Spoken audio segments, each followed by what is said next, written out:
অবশেষে কাঙ্ক্ষিত লক্ষ্যে পৌঁছেই গেল পুষ্পা দ্য রুল সিনেমাটি।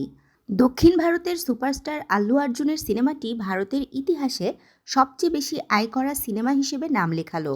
বাহুবলী 2 সিনেমাকে টপকে ভারতীয় বক্স অফিসে সর্বাধিক উপার্জনকারী চলচ্চিত্রের শিরোপা অর্জন করতে পুষ্পা 2 ছবির সময় লেগেছে মাত্র 7 বছর 8 মাস এবং 3 দিন। গেল শনিবার পর্যন্ত সুকুমার পরিচালিত সিনেমাটি ১৩৪৫ কোটি রুপি আয় করেছে ভারতের বক্স অফিস থেকে। বাহুবলী 2 ছবিটির আয় ১৩৪৭ কোটি। মাত্র ২ কোটি রুপি পিছিয়ে থাকা পুষ্পা 2 গতকাল রোববারের আয় দিয়েই সর্বোচ্চ আয়ের শীর্ষস্থান দখল করেছে। ৫ ডিসেম্বর মুক্তির পর থেকে এখন পর্যন্ত দারুণ ব্যবসা করে যাচ্ছে পুষ্পার সিকুয়েলটি।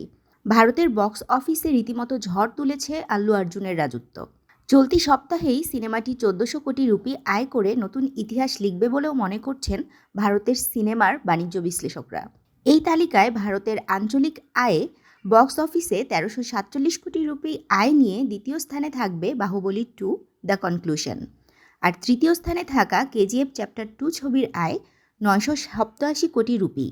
৪ নম্বরের RRR ছবির আয় ৮৯৪ কোটি রুপি এবং তালিকার ৫ নম্বরে থাকা শাহরুখ খানের জওয়ান আয় করেছে ৭৫৪ কোটি রুপি।